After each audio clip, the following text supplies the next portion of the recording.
Friends, ಇವತ್ತು ನಮ್ಮ ಮನೇಲಿ ಮೀನು ಸಾಂಬಾರು ಮಾಡ್ತಿದ್ದೀವಿ. ರೆಸಿಪಿ ನೋಡ್ಕೊಳ್ಳಿ. ಬೇಕಾಗಿರೋ ಇಂಗ್ರೀಡಿಯೆಂಟ್ಸ್ ಬಂದು ಬೆಳ್ಳುಳ್ಳಿ ಬೇಕು, ಈರುಳ್ಳಿ, ಟೊಮೊಟೊ, ಕೊತ್ತಂಬರಿ ಸೊಪ್ಪು, ಹಾಗೆಯೇ ಪುದೀನ ಸ್ವಲ್ಪ, ಮತ್ತು ಶುಂಠಿ, ತೆಂಗಿನಕಾಯಿ ಇಷ್ಟು ಬೇಕು. ಮತ್ತು ಧನಿಯಾ ಪುಡಿ ಬೇಕು, ಹಾಗೆಯೇ ಚಿಲ್ಲಿ ಪೌಡ್ರ್ ಬೇಕು, ಮತ್ತು ಅರಿಶಿನ ಪುಡಿ ಬೇಕು, ಮತ್ತು ಉಪ್ಪು ಬೇಕು. ಇಷ್ಟು ನೋಡ್ಕೊಳ್ಳಿ. ತುಂಬಾ ಚೆನ್ನಾಗಿರುತ್ತೆ. ನಮ್ಮ ಅತ್ತೆ ಮಾಡ್ತಿರೋದು. ನಾನು ಬಂದುಬಿಟ್ಟು ಅವ್ರಿಗೆ ಹೆಲ್ಪ್ ಮಾಡ್ತಾಯಿದ್ದೀನಿ. ಹಾಗೆ ಹುಣ್ಸೆಹಣ್ಣು ಮೇನ್ ಇದಕ್ಕೆ ಬೇಕಾಗಿರೋದು. ಹುಣ್ಸೆಹಣ್ಣು ನೋಡಿ ನೆನೆಸ್ಬಿಟ್ಟು ಇಟ್ಕೊಂಡಿದ್ದೀನಿ. ಇದನ್ನು ಮಿಕ್ಸಿ ಮಾಡ್ಕೋಬೇಕು ಸಪ್ರೇಟ್. ಎಷ್ಟು ಬೇಕೋ ಅಷ್ಟು ಹಾಕ್ಕೋಬೇಕು ಫ್ರೆಂಡ್ಸ್. ಹಾಗಾಗಿ ನಾನು ಸಪ್ರೇಟ್ ನೆನೆಸಿಟ್ಕೊಂಡಿದ್ದೀನಿ. ನಮ್ಮತ್ತೆ ತುಂಬಾ ಚೆನ್ನಾಗಿ ಮಾಡ್ತಾರೆ. ನಾವು ಬಂದುಬಿಟ್ಟು ಮಾರ್ಕೆಟಿಂದ ಫ್ರೆಶ್ ಮೀನು ತರಿಸಿದ್ವಿ. ಜಿಲೇಬಿ ಮೀನು ನೋಡಿ, ಒಂದೊಂದು ಮ್ಯಾಕ್ಸಿಮಮ್ ಒಂದು 1.5 ಕೆ ಜಿದಿದ್ದಾವೆ. ನೋಡಿ ಹೇಗೆ ಮಾಡೋದು ನೋಡ್ಕೊಳ್ಳಿ. ಒಂದು ಪಾತ್ರೆ ಇಟ್ಕೊಂಡ್ಬಿಟ್ಟು ಅದಕ್ಕೆ ಬೇಕಾಗಿರೋಷ್ಟು ಎಣ್ಣೆ ಹಾಕ್ಕೊಳ್ಳಿ. ಎಣ್ಣೆ ಚೆನ್ನಾಗಿ ಕಾಯಬೇಕು, ಅಲ್ಲಿವರೆಗೂ ವೆಯ್ಟ್ ಮಾಡಿ. ಎಣ್ಣೆ ಕಾದ ನಂತರ ನೋಡಿ ಈ ರೀತಿ ನಾವು ಒಲೆ ಮೇಲೇ ಮಾಡೋದು. ಯಾವಾಗ್ಲೂ ನಾನ್ ವೆಜ್ ಏನು ಮಾಡಿದ್ರೂ ಒಲೆ ಮೇಲೇ ಮಾಡೋದು. ಹಾಗಾಗಿ ಒಲೆ ಮೇಲೆ ಮಾಡ್ತಿದ್ದೀವಿ ನೋಡ್ಕೊಳ್ಳಿ. ನೋಡಿ ಸ್ವಲ್ಪ ಸಾಸಿವೆ ಹಾಕ್ಕೊಳ್ಳಿ.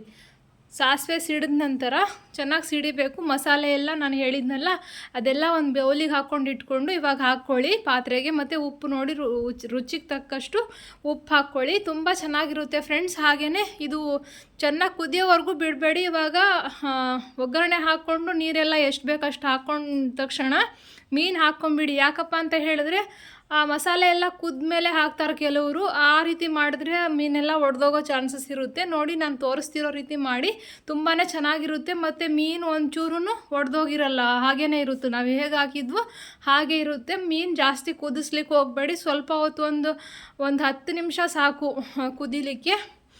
ನೋಡಿ ಈ ರೀತಿ ಜಾಸ್ತಿನೂ ಉರಿ ಹಾಕಬಾರ್ದು, ಮೀಡಿಯಮ್ ಉರಿಯಲ್ಲಿ ಚೆನ್ನಾಗಿ ನೋಡಿ ಈ ರೀತಿ ಬೇಯಿಸ್ಕೋಬೇಕು. ಮೀನು ತೀರಾ ಬೆಂದರೆ ಚೆನ್ನಾಗಿರಲ್ಲ. ಎಷ್ಟು ಬೇಕೋ ಅಷ್ಟು ಬೇಯಿಸ್ಕೊಳ್ಳಿ.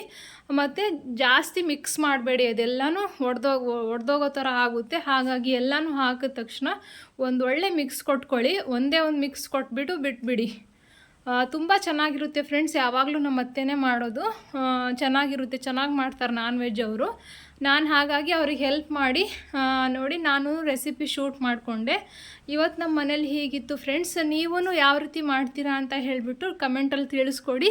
ಹಾಗೆ ನಮ್ಮ ಎಲ್ಲ ವೀಡಿಯೋಸ್ ನೋಡಿ ನಿಮಗೆ ಇಷ್ಟ ಆದರೆ ದಯವಿಟ್ಟು ಲೈಕ್, ಶೇರ್, ಸಬ್ಸ್ಕ್ರೈಬ್ ಮಾಡ್ಕೊಳ್ಳಿ. ಇನ್ನಷ್ಟು ನಾನು ಹಾಕ್ತಾ ಇರ್ತೀನಿ ನಮ್ಮ ಚಾನಲಲ್ಲಿ ರೆಸಿಪೀಸು ನೋಡ್ಕೊಳ್ಳಿ. ಹಾಗೆಯೇ ನಾನು ದೈನಂದಿನ ಚಟುವಟಿಕೆಗಳು, ನಾನು ಅಡುಗೆದು ಹಾಕ್ತೀನಿ, ಮತ್ತು ನಮ್ಮ ಹೊಲದ್ದೆಲ್ಲ ಹಾಕ್ತಾ ಇರ್ತೀನಿ. ದಯವಿಟ್ಟು ಸಪೋರ್ಟ್ ಮಾಡಿ ಅಂತ ನಿಮ್ಮಲ್ಲಿ ಕೇಳ್ಕೊಳ್ತಾ ಇದ್ದೀನಿ ಫ್ರೆಂಡ್ಸ್.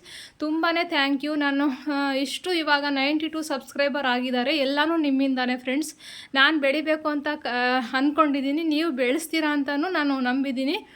ನೋಡಿ ಈ ರೀತಿ ಕೂದ ತಕ್ಷಣ ಒಲೆ ಎಲ್ಲ ಉರಿಯೋದು ಆಫ್ ಮಾಡಿಬಿಟ್ಟು ಊಟ ಮಾಡ್ಕೊಂಡು ನಾವು ಹೊಲದ ಕಡೆ ಹೊರಟ್ವಿ. ನೋಡಿ ಈ ರೀತಿ ಹೋಗ್ತಾ ಇದ್ದೀವಿ. ಹೋಗ್ಬಿಟ್ಟು ನೋಡ್ಕೊಂಬರೋಣ ಅಂತ ಹೇಳಿ ಊಟ ಎಲ್ಲ ಮುಗಿಸ್ಕೊಂಡ್ವಿ.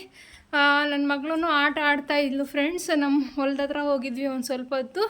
ಅಲ್ಲಿ ಇದು ಬರೋಣ ಅಂತ ಹೇಳಿ ಮಧ್ಯಾಹ್ನದೊತ್ತು ಊಟ ಮಾಡ್ಕೊಂಡ್ಬಿಟ್ಟು ಹೋಗಿ ಹೊಲ ಎಲ್ಲ ನೋಡಿಕೊಂಡು ಬಂದ್ವಿ.